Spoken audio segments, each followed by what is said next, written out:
A real flower necklace for a bride? Yes, please. Let me teach you how to make this gorgeous UV real flower necklace today in this video.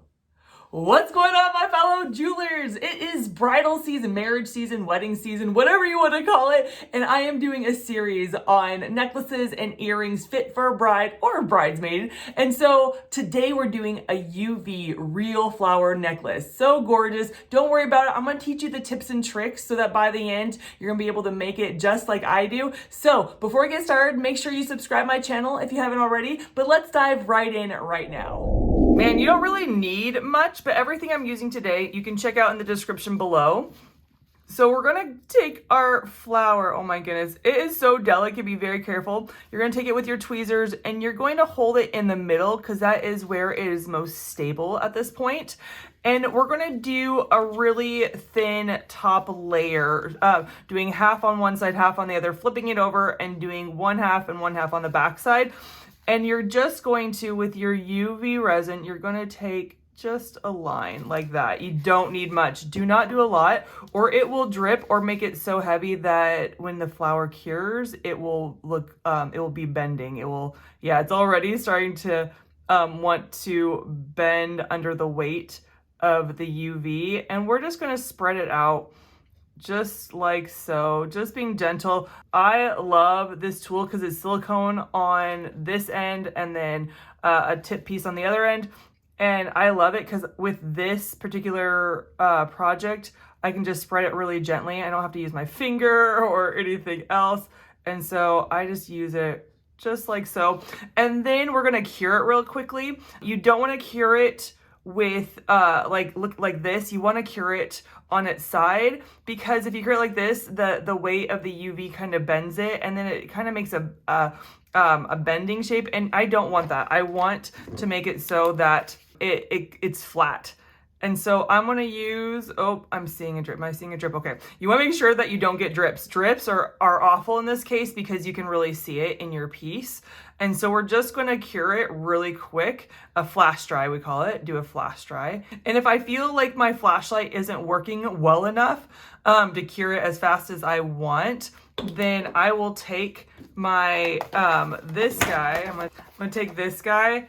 And I'm gonna use this. Sometimes the flashlight works better and sometimes it doesn't. I do use a flashlight a lot.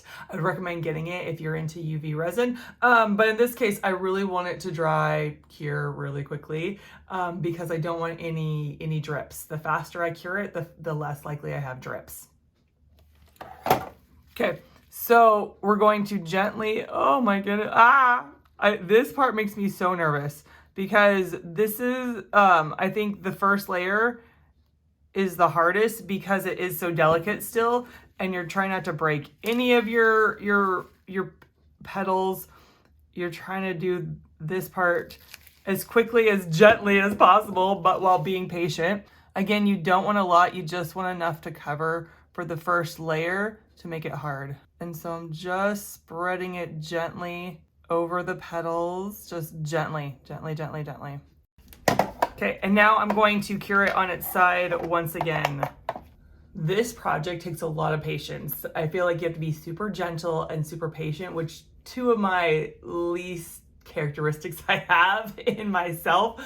And so just take your time. It's just so important because you don't want to break it and you want to make it look pretty without any drip. I mean, there's just a lot to it. And so just take your time and be patient. You got to make sure that you're not getting any UV resin on your tweezers because it will, when you cure it, it will stick to the flower and that is awful.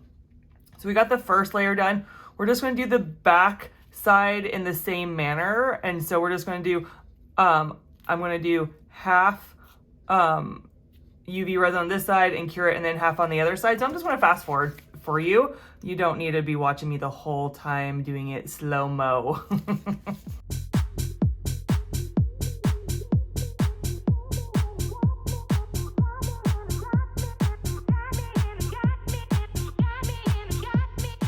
So now that we've got it cured on both sides and all the petals seem to be covered in UV, we're gonna now do layer after layer. So we're gonna do about 2, maybe 3 more layers because it's already encased in the UV, but this is where we make it really sturdy so that it doesn't break in your hands. It doesn't break when you travel. It doesn't break. You don't want this thing to break, especially for a bride. Oh my gosh, on her wedding day, can you imagine?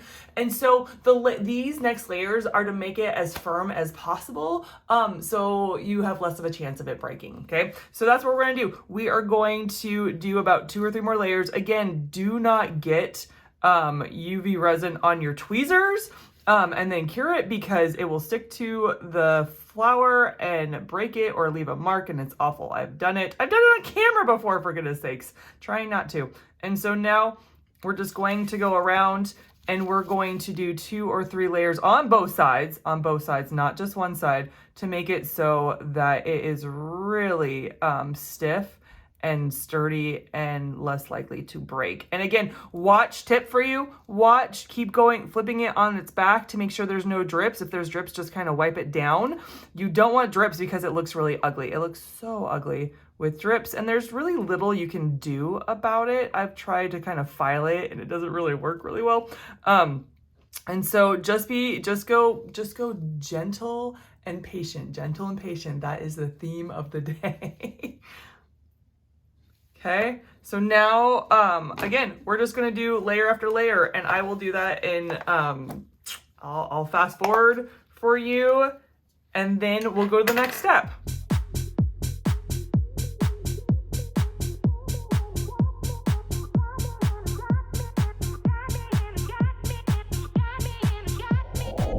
Okay.